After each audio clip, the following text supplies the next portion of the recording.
आपल्याला विकास आराखडा या विषयावर बरेच काही काही सांगितलं होतं. तर विकास आराखड्याच्या बाबतीत गेली 2 वर्ष बरीच चर्चा चालू आहे. तर त्यामध्ये तुम्ही विचारण्याआधी मी एक क्लिअरेशन देतो की विकास आराखड्याची मी पुन्हा एकदा सांगतो की सुरुवात ही यादव पार्टीकडून झालेली होती. त्यावेळी मी स्वतः तिथं उपनगराध्यक्ष होतो. त्याची सुरुवात कुणी केली, कशी केली, कुठे झाली, ही सगळी गोष्ट मला माहिती आहे. त्यानंतर चौकामध्ये आरोप प्रत्यारोप झाले, काहीतरी चुकीच्या गोष्टी. त्या गोष्टीचं दुःख आहे की एक चांगले व्यक्तिमत्व किंवा गावातील एक आपण जे जबाबदार व्यक्ती म्हणतो त्या लोकांनी सुद्धा पातळी सोडून काही खालच्या लेवलच्या गोष्टी बोलल्या गेल्या, चुकीचे आरोप केले गेले. पण विकास आराखड्याची सुरुवात जी त्यांनी केली ती विकास आराखड्याची सुरुवात जी झाली होती ती त्याची 9/2/2012 झाली होती आणि त्याचे ठराव झाले होते. त्याची सूचना विद्याताई गुलाबराव पोळ, अनुमोदक विश्राम बाळू माने आणि त्यावेळेच्या नगराध्यक्षांची सही वगैरे आहे. हे मागच्या पत्रकार परिषदेमध्ये आपण सांगितलं होतं, दाखवलंही होतं. त्यानंतर सुरुवात ज्यांनी केली होती त्याची जबाबदारी झटकून बाजूला होता येत नाही, कारण हे कागदपत्रे सगळे पुरावे आहेत. हां, त्यानंतर ते जनरल मिटिंगला आले. जनरल मिटिंगला तो विषय आला. एक प्रोसिजर सुरू केल्यानंतर ते थांबत नसतं.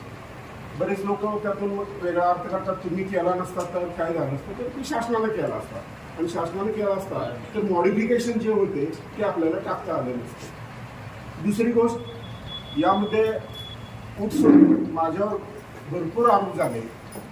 मला एक गोष्ट सांगायची आहे की आपण सर्व ज्ञात आहात की कुठलाही जनरल मिटिंगचा विषय ज्यावेळी जनरल मिटिंगमध्ये येतो त्यामध्ये हा एखादा विषय ठेवला जातो तर त्या विषयावर सर्वानुमते किंवा काही मताने विरोध केल्यानंतर तो ठराव पास होतो. तर हा ज्यावेळी शेवटच्या याच्यामध्ये ठराव पास झाला त्यावेळी सर्वानुमते तो ठराव पास झाला. याचा अर्थ काय झाला, सर्व नगरसेवकांनी त्याला संमती दिली. यामध्ये सत्ताधारी आहेत आणि विरोधकही आहेत. असं नाही मग विरोधकांनी असं म्हणायचं की आम्ही सभात्याग केला. सभात्याग कधी केला, हा विषय निघाल्यानंतर केला. तुम्ही जर त्या विषयामध्ये इन्व्हॉल्वमेंट होता ना, तुम्ही त्याला विरोध करायला हवा होता खऱ्या अर्थाने. जर तुम्हाला ती गोष्ट मान्य नव्हती तर विरोध करायला पाहिजे होता. कारण माझेच असे अनुभव आलेले आहेत. एक उदाहरण म्हणून सांगतो की महाराजांच्या नावात कुठला तरी एका विषय नगरपालिकेमध्ये आला होता. त्यावेळी दादांनी त्यावेळेचे 4 नगरसेवक होते तर त्यांनी तो विरोध मांडला आणि तो विरोध लेखी घेतला गेला की आमचा त्या गोष्टीला विरोध आहे. असा कोणताही विरोध ह्या डीपीला कुणीही केला नाही. तुम्ही ही नगरसेवक होता, तुमची तितकीच जबाबदारी आहे. तुम्ही एकाने तरी विरोध केला का त्या गोष्टीला? उठसूट माझ्यासारख्या अल्पसंख्याक आहे, माझ्या मागं काही थोडीशी सामाजिक ह्याच्यामध्ये थोडंसं आम्ही ओबीसी आहे म्हणून जर आम्हाला उठसूट चुकीचे आणि हलके शब्द वापरून जर आमच्यावर तुम्ही अन्याय करत असाल तर हे चुकीचं आहे. आम्ही सहन करणार, कारण आम्ही अल्पसंख्याक आहे. याचा अर्थ तुम्ही काही बोलाल तर कुठेपर्यंत अगसरायचं याला काय मर्यादा आहेत का नाही? आपल्यावर काय संस्कार आहेत का नाही? तुमचे संस्कार काढणे इतका मी मोठा नाही, पण तुम्ही जे काही बोलला ते चुकीचं बोलला. काही लोकांना हा एक केलं की तुम्ही दुसऱ्याच्या शब्दून गोष्टी बदलून घेतल्या, त्या चुकीच्या झाल्यात. या गोष्टीबद्दल मला वाईट वाटते. खरं म्हणजे ही गोष्ट बोलायची नव्हती तरी सुद्धा मला आवड नाही म्हणून ही गोष्ट बोलतो मी. याची सर्वस्व जबाबदारी तुमची आहे, तुम्हीच घ्यायला पाहिजे. आणि राहिल्याविषयी आरोपाबाबतीत जे काय बोललं जाते ते आम्ही इलेक्शनमध्ये त्याचं उत्तर देऊ. आता पण काय अर्थ आहे, आता आपल्याला विकास आराखड्यावर बोलायचं आहे. विकास आराखड्याच्या संदर्भात बोलूया की तुम्ही चालू केला, त्याचा अंत असा झाला. त्यानंतर काही गोष्टी झाल्या, त्यामध्ये चर्चा असं झाल्या कशा झाल्या. तुम्ही म्हणताय की त्याला मॉडिफिकेशन हे आम्ही जे मान्य केले होते ते मॉडिफिकेशन असलं तर ते आम्हाला डीपी पाहिजे होता. जर मॉडिफिकेशन ज्या कमिटीने आमचे मॉडिफिकेशन ॲक्सेप्ट केले नाही म्हणून आम्हाला त्या गोष्टीचा विरोध आहे. म्हणून त्या गोष्टीला आम्ही विरोध केला. माननीय खासदार साहेब असतील, मुख्यमंत्री असतील, त्या सर्वांना आम्ही त्या पद्धतीनं आमची निवेदनं दिली, त्यांना सांगितलं. त्यानंतर मुख्यमंत्री साहेबांनी काय सांगायचं की आपल्या सर्वांच्या समोर जाहीर सभेत सांगितले की तुमचा हा जो वाढीनंतरचा हा विषय त्या पद्धतीनं त्याचे पत्रव्यवहार झालेत आणि ते पत्रव्यवहार आलेले आहेत. ते पत्रव्यवहार सुद्धा आता आपल्याला आमचे नेते आहेत ते वाचून दाखवतील. मला थोडक्यात प्रास्ताविक करायचं होतं, त्यांनी थोडक्यामध्ये सांगितलं. धन्यवाद. प्रत्येक पत्रकाराच्या प्रतिनिधी म्हणून आपण सगळेजण हजर आहे. तर आपल्या सगळ्यांचं मी आमच्या संघटनेच्या वतीनं स्वागत करतो.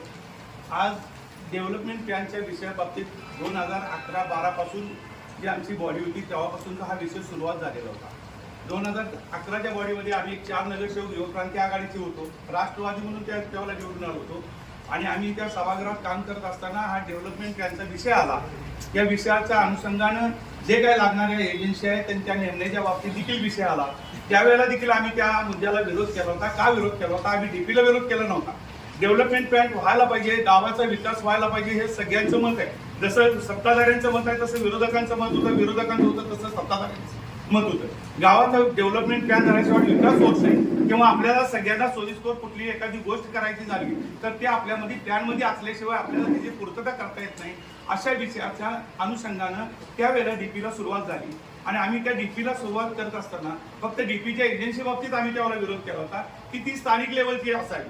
ज्या वेळेला कुरुंदवाड असू दे, गडिंग्लज असू दे, कागल असू दे, ह्या नगरपालिकेचा ज्या एजन्सीने डीपी केला त्या डीपीला एजन्सीला द्यावं अशा पद्धतीचा मुद्दा आम्ही ते 2011-12ची बॉडी असताना आम्ही त्याला मांडलेला होता. पण ठीक आहे, त्यांच्या बहुमताच्या जोरावर त्यांनी ते पुण्याच्या एजन्सीला दिलं. ते पुण्याच्या एजन्सीनं कामकाज सुरुवात केलं. मध्यंतरी हा सगळा विषय थांबला गेला. त्याच्यानंतर सत्तांतर झालं. सत्तांतर झाल्यानंतर पुन्हा त्या विषयाला विषय चालू झाले. परत त्या एजन्सीला पत्र पाठवून आम्ही आमच्या बॉडीने त्यांना विचारणा केली की बाबा एवढ्यावर एवढा पैसे तुमच्या बाबतीत खर्च झालेला आहे, तर आपण अशा बाबतीत खर्च झाल्यानंतर त्याचं पुढे काहीतरी गोष्टी निभावल्या पाहिजेत. म्हणून पुन्हा त्याच एजन्सीला आमच्या सत्ताधारी असणाऱ्या बॉडीनं, आमच्या युवक्रांतीच्या बॉडीनं पुन्हा त्या बॉडीला एजन्सीला कामकाज करण्यासाठी सुरुवात करायला सांगितली आणि त्यांचे पेमेंट केले. अशा पद्धतीने त्यांनी डीपी केला आणि 2021ला हा डीपी लागू झाल्यानंतर या वडगावमध्ये एक वेगळ्या पद्धतीचं वातावरण चालू झालं आणि त्या डीपीच्या डेव्हलपमेंट प्लॅनच्या विषया सोडून राजकारणाकडेच जास्त वळलं गेलेलं आता असं मला थोडंसं ते शंकास्पद वाटते की एखाद्या विषयावर खरोखर अर्थ दे. विरोधकांना एखादी गोष्ट जर खरोखर सत्ताधाऱ्यांची चुकत असेल तर त्या पद्धतीनं मांडून ती कशा पद्धतीनं करून घ्यायला पाहिजे हे विरोधकांची देखील भूमिका असते. ती भूमिका तुम्ही ठेवायला पाहिजे होतं. समजा डीपी ज्यावेळेला ओपन केले त्यावेळेला तुम्ही जर त्याच वेळेला सभात्याग न करता तुमचं मत मांडलं असतं त्याच्याबद्दल, त्याच्यावर तुमचा मुद्दा मांडला असता की हे डीपी करत असताना अशा पद्धतीचं विरोध काम झालंय किंवा अन्यायकारक काम झालंय किंवा अशा पद्धतीचा डीपी नको पाहिजे होता, यामध्ये सुधारणा केली पाहिजे होती. अशा पद्धतीच्या खऱ्या अर्थानं जर तुम्हाला जर डेव्हलपमेंट प्लॅनमध्ये जर सहभाग घ्यायचा असता तर असे मुद्दे मांडून तुम्ही तो विषय तिथपर्यंत संपवला असता की त्यावेळेला सभात्याग करून आपण जे काही ह्या लोकांनी केलं तो नंतर अन्याय आहे का कसा आहे हा थोडंसं आपण जरा बाजूला ठेवू. पण एक डीपी करावा हा सगळ्यांची भूमिका होती, जशी आमची होती तशी त्यांची होती. पण जो डीपी झाला 2021ला तो जनतेलाच जर अन्याय करत वाटत असेल तर मग आम्हाला देखील त्याच्या बाबतीत कुठला तरी विचार करावा लागेल. आम्ही जोपर्यंत आमचे 47 मॉडिफाय शासनाच्या दरबारी आम्ही प्रशासनाकडे दिलं होतं, आम्हालाही ते वाटत होतं की हे 47 मॉडिफाय आहेत, ते जर मुद्दे गेले तर वडगावचा बराचसा डीपी व्यवस्थितरित्या होईल आणि त्यामध्ये आपल्याला काहीतरी पुढे चान्सेस आहेत की बाबा या वडगावचा विकास करण्यासाठी थोडंसं आपल्याला त्यामध्ये भाग घेता येईल. 47 डीपी ज्यावेळेला नाकारले त्यावेळेला आमच्या सर्व नगरसेवकांची मीटिंग आम्ही बोलवली. त्या मीटिंगमध्ये आमचा विषय झाला की पुढे आपण काय करायचं. आम्ही विरोधक कधी काय करतात, विरोधक काय बोलतात हे कधी आम्ही बोललोच नाही. त्यांनी त्यांची भूमिका मांडत गेले, त्यांनी त्यांचे सांगत गेले, त्या पद्धतीने त्यांना आम्ही मुभा दिला. प्रत्येकाला या लोकशाहीमध्ये आपलं मत मांडायचा अधिकार आहे, त्या पद्धतीने त्यांनी त्यांच्या पद्धतीने तशा पद्धतीने त्यांनी मुद्दे मांडत गेले. आम्ही 47 डीपी ज्यावेळेला आमचे मॉडिफाय झाले नाही शासनाकडून त्यावेळेला आम्ही शासन दरबारी आपण कुठेतरी न्याय मागितला पाहिजे आणि ह्या डीपी कॅन्सल करण्यासाठी, रद्द करण्यासाठी आपण कुठेतरी हे प्रस्ताव दिला पाहिजे आणि आपण सगळ्यांनी एक संघ त्याच्यासाठी आपण कुठेतरी आवाज उठवला पाहिजे. असं आमचे सर्व नगरसेवक, आमचे नेते मंडळींची मीटिंग झाली आणि त्यानंतर आम्ही माननीय जयशील दादा खासदार, आपले विद्यमान खासदार त्यांच्याकडे जाऊन आम्ही निवेदन दिलं आणि तिथून थोडंसं आमच्या कामाला गती लागली. आम्ही 4 वेळा सर्व नगरसेवक मंडळी आम्ही जाऊन प्रत्यक्ष त्यांना भेटलो. भेटल्यानंतर त्यांनी आम्हाला मुख्यमंत्र्यांच्याकडून करून घ्यायचा आम्हाला शब्द दिला की तशा पद्धतीचं तुम्ही आम्हाला द्या की आपला एक डीपी व्हायला आपल्याला स्थगिती मिळायसाठी एक आपला हद्दवाढ प्रस्ताव हा एक आपल्याला विषय आहे आणि या हद्दवाढ प्रस्तावाचं निमित्त घेऊन आपल्याला डीपी कॅन्सल करता येते का, रद्द करता येते का आणि नंतर हद्दवाढ झाल्यानंतर करता येते का बघूया. अशा पद्धतीचं त्यांनी आम्हाला शब्द दिल्यानंतर आम्ही माननीय यांच्याकडे अमोल मार्कां साहेबांच्याकडे आम्ही 3 ते 4 वेळा गेलो. त्यांनी आम्हाला यामध्ये चांगली सक्रिय मदत केली. प्रत्यक्षात काय आमची मंडळी दादा असतील किंवा तुमचे आमचे नगरसेवक बंडा असेल, शरद असेल, संतोष तांगरे असतील, ही मंडळी प्रत्यक्ष मुंबईला जाऊन आली. 2 वेळा ही मुंबईला जाऊन आली. मी अजय दादा आणि तुमचे शेठजी नगराध्यक्ष आम्ही पुण्याला माननीय संचालक टाउन प्लॅनिंग अविनाश पाटील साहेबांना देखील याबाबतीत आम्ही सल्ला म्हणून विचारायसाठी आम्ही गेलो. म्हणजे यामध्ये आम्ही कुठे थांबलो गेलो नाही. त्यानंतर आम्ही सावकारांची देखील मदत घेतली. त्यांची आम्हाला फार मोठी मदत झाली. सेक्रेटरी साहेबांच्या बरोबर त्यांनी चर्चा करून यातील मुद्दे कसे आहेत आणि कशा पद्धतीने करता येईल त्या संदर्भात त्यांनी देखील सेक्रेटरी साहेबांच्या बरोबर चर्चा केली.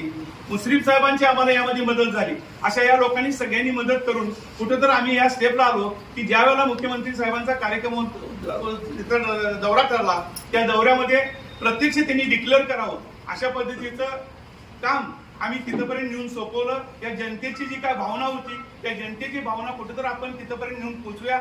आम्ही अगोदर आता काही लोकांनी मग प्रश्न विचारतात की बाबा तुम्ही अगोदर कसा केला, नंतर मग तुम्ही का त्यामध्ये उतरला. आता हा भाग यामध्ये नाही आहे. ज्यावेळेला आम्हालाही पाहिजे असं वाटत होता, विरोधकांना देखील आमच्या पाहिजे असं वाटत होता, त्यावेळेला या गावाचा विकास करावा म्हणून कुठेतर आपण याचा प्लॅनिंग करायला पाहिजे म्हणून आपण सगळ्यांनीच त्या पद्धतीने त्याला सहकार्य असल्याचा ठराव आपण केलेला होता. तर अशा पद्धतीने नंतर काही लोकांच्यावर अन्याय झाला असेल. मी असं म्हणत नाही की कुणावर अन्याय झाला नाही, पण त्या अन्यायाला आपण कुठेतरी मार्ग काढून त्यामधून आपण कशा पद्धतीने करायचं म्हणून आम्ही मॉडिफायचा विषय देखील घेतलेला होता. मॉडिफाय झालं नाही, शासनाने केलं नाही म्हणून आम्हाला पुन्हा हा लढा करायची वेळ आली. म्हणून आम्ही शासन दरबारी न्याय मागितला आणि माननीय मुख्यमंत्री साहेबांनी आम्हाला त्यामध्ये स्टे दिला. मुख्यमंत्री साहेबांनी परवा त्यांच्या दौऱ्यामध्ये आपल्याला स्टे दिला. ते स्टे दिल्यानंतर अजून ते विषय चालू राहतील. आपल्याला स्टे दिला, तात्पुरता स्टे देऊन त्यांनी त्याच्यावर चौकशी करतील.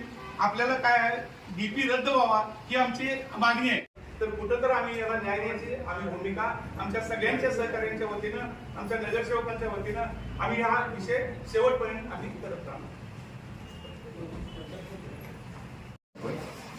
जे मंत्रालयातून आलेले कालच आले तर त्यात त्यांनी विषय म्हणजे वडगाव शहराची हद्दवाढ करून नंतरच वडगाव नगर परिषदेचा प्रारूप विकास आराखडा करण्याबाबत. म्हणजे थोडक्यात त्यांचं म्हणणं काय की हद्दवाढ झाल्यानंतर नव्याने डीपी सादर करा. आणि त्याचं हे पत्र कोणाचं हे सेक्रेटरी नंतर आलेले. हो आता काल आले. हा कालचं आहे. त्याला यात तो विषय वाचला आणि त्याचा हे खाली त्यांनी संदर्भ लिहिला. त्याची एक कॉपी तुम्हाला सगळ्यांना देतो. आणि त्यानंतर खासदारांनी जे त्यांना पत्र दिले, आम्ही मुख्यमंत्र्यांना आम्ही निवेदन दिलं होतं. त्याची एक झेरॉक्स दिली आहे तुम्हाला. आणि त्यात आम्ही वडगावचा डीपी कसा चुकला आहे असे 8 मुद्दे आम्ही घातले. आणि त्यानंतर खासदारांनी मुख्यमंत्र्यांना दिलं ते इथंच त्यांनी तिथं रिमार्क स्टेजवरच मारला स्थगितीचा. त्याप्रमाणे ऍक्च्युली ते स्थगिती म्हणता येत नाही की हे रद्दच झाला, पण आता अर्थ शब्दार्थ वेगवेगळे काढले होत जाते. त्या आता तर सध्या ते थांबलेलं आहे. आणि यात सरळ सरळ म्हटले की नवीन हद्दवाढ झाल्यानंतर प्रस्ताव सादर करा.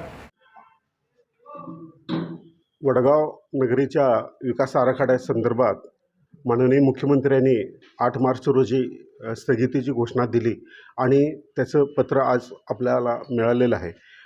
त्यासाठी माननीय खासदार धैर्यशील माने यांनी चांगले प्रयत्न केले, त्यांचे आभार.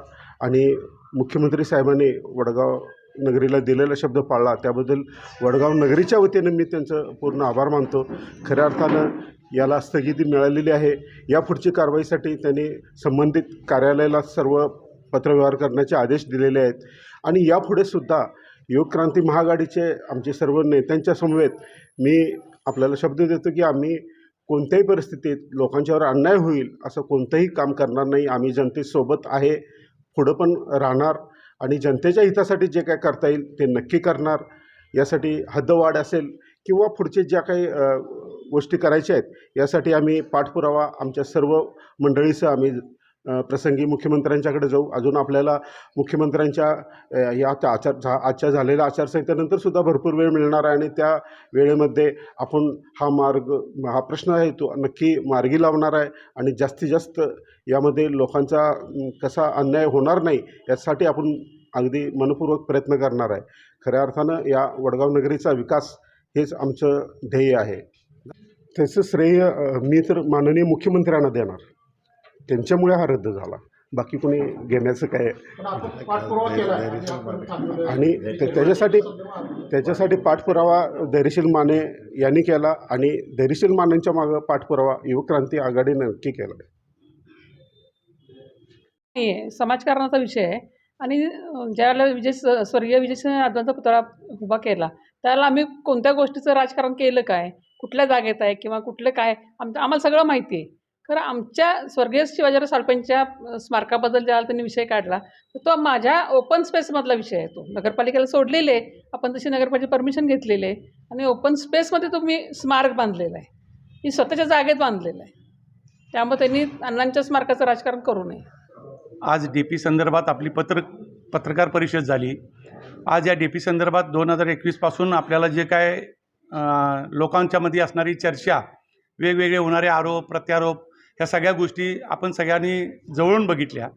पण यामध्ये एकंदरीत आपल्याला एकमेकाला DPच्या संदर्भात सहकार्य करण्याची भूमिका सोडून व्यक्तिगत पातळीवर कुठं तर कोणावर तर आरोप प्रत्यारोप केले जात होते आणि अशा पद्धतीने या वडगावला हे एक नवीन प्रथा चालू झाली की याच्या अगोदर आम्ही 85 युवक्रांतीच्या माध्यमातून राजकारण करतो आहे, समाजकारण करतो आहे, पण अशा पद्धतीचे आरोप प्रत्यारोप आम्ही यादवसाहेब विरोधक असताना देखील बघितलं. आम्ही शिवाजीराव साळपे आमची 3-4 वेळा सत्ता आली त्यावेळेस सत्तेवर असताना देखील बघितलं.